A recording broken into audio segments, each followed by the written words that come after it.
Este podcast es traído a ustedes gracias al café puertorriqueño Yaucono. Por el gustito yo lo sé, Yaucono es el mejor café.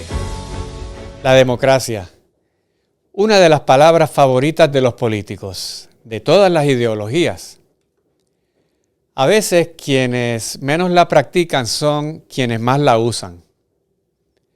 En el podcast de hoy hablaremos sobre los fundamentos de la democracia. Soy el Dr. Jorge Schmidt Nieto, analista de política.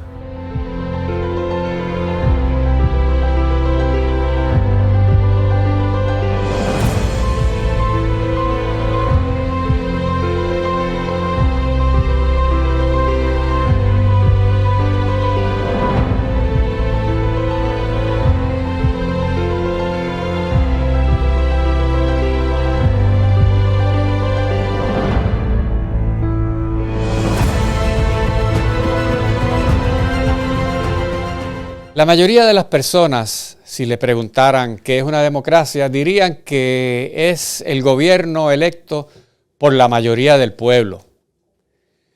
Esa definición no es incorrecta, pero está incompleta, porque la democracia es mucho más que eso. Se trata también del respeto a los derechos civiles. Pero ¿de dónde viene esa idea de que el pueblo manda? Pues seguramente en las comunidades prehistóricas ya había a quien se le había ocurrido que se tomaran decisiones en grupo. Pero eso no lo sabemos. Lo cierto es que fue en la antigua Grecia, en Atenas, medio milenio antes de la era cristiana, que el concepto se aplicó por primera vez. Claro, que los ciudadanos que solamente participaban eran hombres libres y era apenas 17% de la población. 60% de la población estaba esclavizada. Hoy día no consideraríamos eso una democracia. Pero el concepto, los principios de la democracia se aplicaron entre ese grupo de personas que sí la practicaron. Los hombres ciudadanos se reunían en asambleas, en eclesias, de ahí viene la palabra iglesias. Ahí debatían y ahí votaban sobre sus cosas. Pero eso fue hace 2500 años. Nuestra democracia actual no viene de los griegos. El concepto que conocemos hoy proviene de Europa en los 1600, 1700 y luego desarrollado en Estados Unidos. Y el filósofo, el teórico más importante de esa democracia se llama John Locke. Muchas de las personas que cambiaron la historia siguieron sus ideas. Thomas Jefferson, Alexander Hamilton, James Madison y gran parte de los políticos demócratas ingleses y del resto del mundo. Las ideas de John Locke surgieron al amparo de la revolución, entre comillas, gloriosa de 1688, de la que él fue parte. Fue una guerra civil violenta que tenía por un lado el Parlamento democrático y por otro lado la monarquía absolutista. Naturalmente, John Locke tomó el bando del Parlamento y escribió dos libros en el que se explica y se define la formación de un gobierno y específicamente de un gobierno democrático. Nos lleva John Locke a imaginar un estado de naturaleza, un estado previo al gobierno, una situación en la que los seres humanos somos un agregado de personas, pero no tenemos un gobierno que establezca leyes, que mantenga el orden. Es un estado de perfecta libertad porque no hay reglas, no hay quien me diga qué tengo que hacer o qué no tengo que hacer. Y no hay leyes aprobadas por un gobierno, pero eso no quiere decir que no exista una ley. Porque John Locke nos dice que existe una ley natural. Es una ley que se puede descifrar con la razón, no es una ley que está escrita en ningún lugar. Y los seres humanos podemos saber que algo es bueno o algo es malo sin necesidad de que venga un gobierno a decírnoslo. Yo puedo descifrar por la razón que es malo matar, que es malo robar, que es malo secuestrar a alguien. No necesito una ley ni una policía que me lo diga, porque tengo la razón. Y ese concepto de que se puede hablar de leyes para cosas como esta es una metáfora. Es una metáfora que surgió en la época, en los 1600, los 1700 estaba muy de moda hablar de las leyes de la física, la ley de la gravedad, las leyes de la termodinámica, las leyes matemáticas. Realmente nunca hubo un parlamento ni un congreso que decidiera que de ahora en adelante la ley de gravedad implica que los objetos van a acelerar a 9.8 metros por segundo. Nadie aprobó eso. Es un concepto metafórico. Pero igual se aplica. Yo puedo no creer en la ley de gravedad, puedo retarla y tirarme por un quinto piso, pero voy a pagar las consecuencias de haber retado esa ley. Igual pasa en el mundo político. John Locke nos dice que hay unas leyes naturales que existen, se pueden violentar, igual que yo traté de violentar la ley de gravedad, pero voy a pagar las consecuencias de romper esas leyes. Según la ley natural, todos los seres humanos nacemos con 3 derechos fundamentales, y de esos 3 derechos se derivan todos los demás. Estos son la libertad, la propiedad y la vida. Estos derechos son naturales. Los seres humanos, al nacer, venimos con esos derechos. Los derechos también son inalienables, que no se pueden enajenar, no se pueden quitar. Es como que me quitaran el corazón. Me quitan el corazón, yo muero. Los derechos son parte del ser humano. Usted puede privar a alguien de un derecho, pero no le quita el derecho. Yo puedo privar a alguien de la vida. Le quité la vida, pero no le quité el derecho a esa persona a vivir. Los derechos también son universales. Le aplican a todas las personas en cualquier lugar del planeta, en cualquier momento de la historia, sin importar raza, género, religión, grupo étnico o cualquier otra consideración. Sin embargo, aunque los seres humanos reconocemos, sabemos que las otras personas también tienen derechos, padecemos de emociones antisociales, como los celos, la envidia, la venganza, la crueldad. Y son esas emociones antisociales que nos llevan a desobedecer la ley natural. El instinto de autopreservación nos lleva a competir entre los seres humanos, a competir por recursos, y nos lleva a un estado de guerra en el que estamos compitiendo todos contra todos. Es una paradoja, porque una paradoja quiere decir algo que se contradice, una idea que se contradice en sí misma. Y es una tragedia, porque mientras más individualmente buscamos estar bien, grupalmente estamos mal. Porque si todos competimos por los recursos contra todos los demás, al final es un estado de guerra en el que nadie está bien. Pero hay una solución, y la solución nos la da la misma razón. Los seres humanos, de acuerdo a Locke, llegamos a la conclusión de que para salir de ese estado de guerra que nadie quiere, hay que llegar a un acuerdo, hay que concertar un pacto. Y eso es lo que John Locke le llama el pacto social. Ese pacto social va a crear un gobierno, va a crear un Estado. John Locke le llama a eso un cuerpo político, un body politic, porque es otra metáfora. El gobierno es como un cuerpo gigante compuesto de los cuerpos de todos los ciudadanos de ese estado. El gobierno es poderoso, mucho más poderoso que cualquiera de los individuos. Es realmente monstruoso.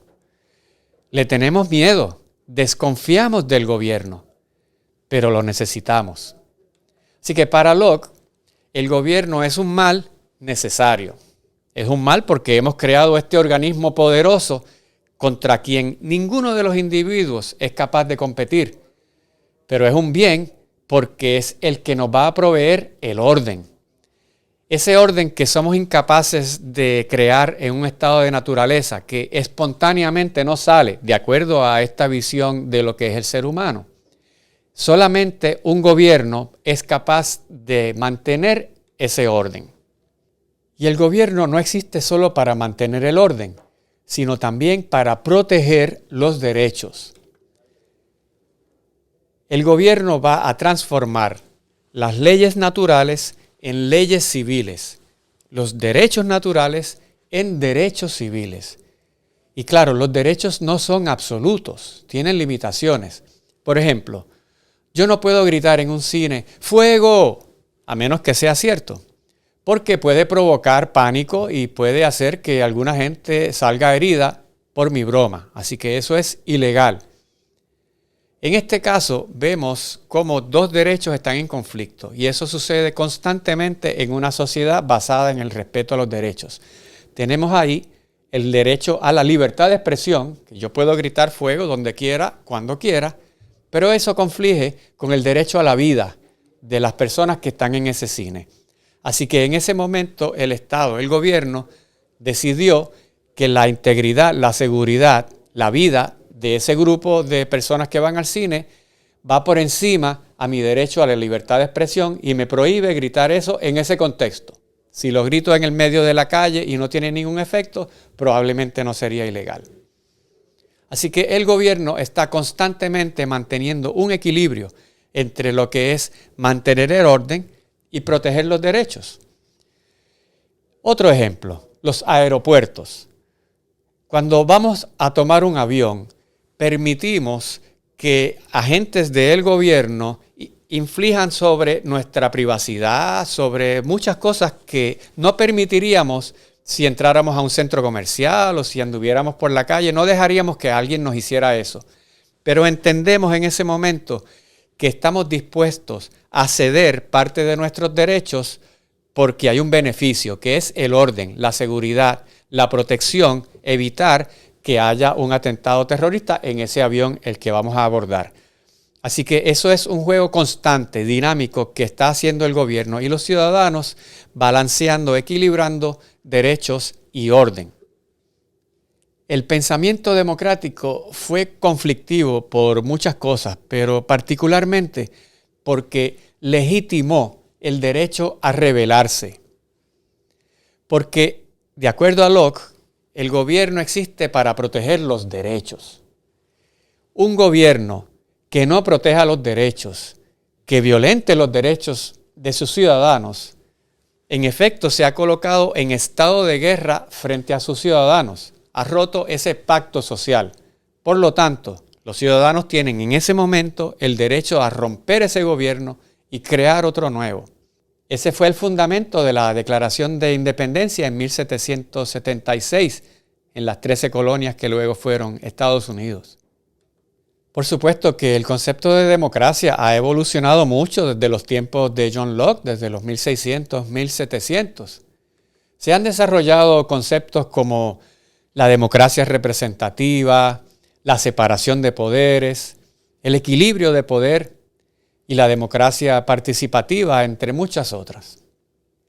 La democracia representativa quiere decir que los ciudadanos eligen a personas y esas personas son las que gobiernan, son las que toman las decisiones sobre el gobierno.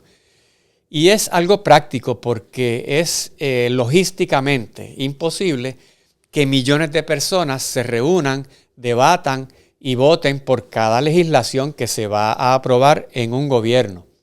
En efecto, es una democracia indirecta porque los ciudadanos no toman las decisiones directamente, sino que escogen intermediarios que a su vez toman las decisiones. Y en ese proceso los ciudadanos agrupan sus ideas en partidos políticos, que son quienes los representan frente al gobierno. Los partidos políticos materializan el derecho a la libertad de asociación. En una democracia, los ciudadanos tienen la libertad de reunirse pacíficamente para discutir temas políticos o cualquier tema. En este caso político, los partidos políticos son los que agrupan esas ideas y representan a los ciudadanos frente al Estado.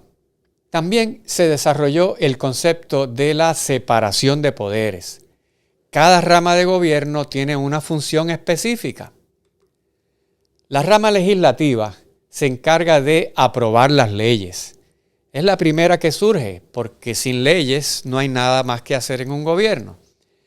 Y por eso es que en la mayoría de las constituciones el poder legislativo es el primero que aparece de todas las ramas del gobierno. Le sigue la rama ejecutiva, que es la que aplica, la que ejecuta, la que pone en práctica las decisiones de la legislatura.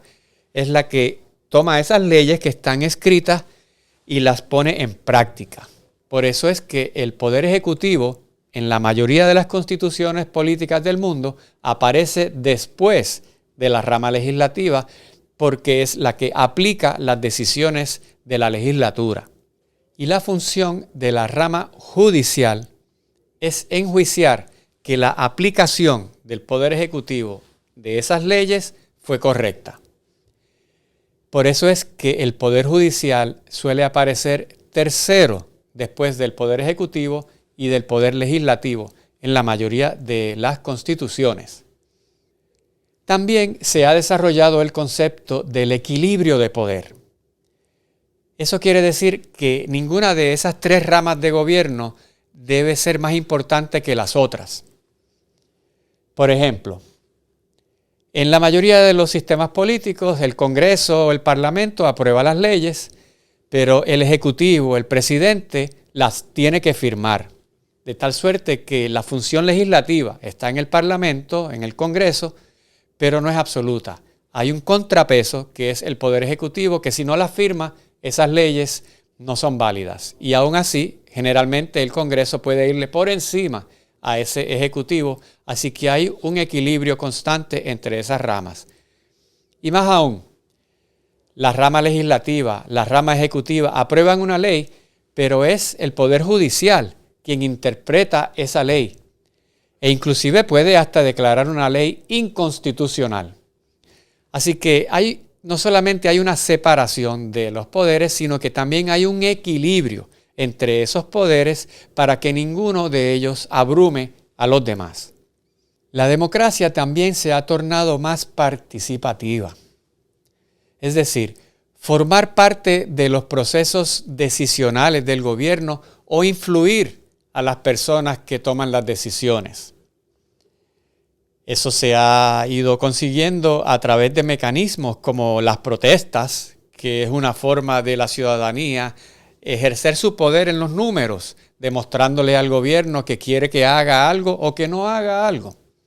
Otra forma es a través de la legislación ciudadana, que los ciudadanos puedan redactar proyectos de ley y presentarlos en la legislatura sin tener que depender de que sean estrictamente las personas que fueron electas quienes puedan hacer eso.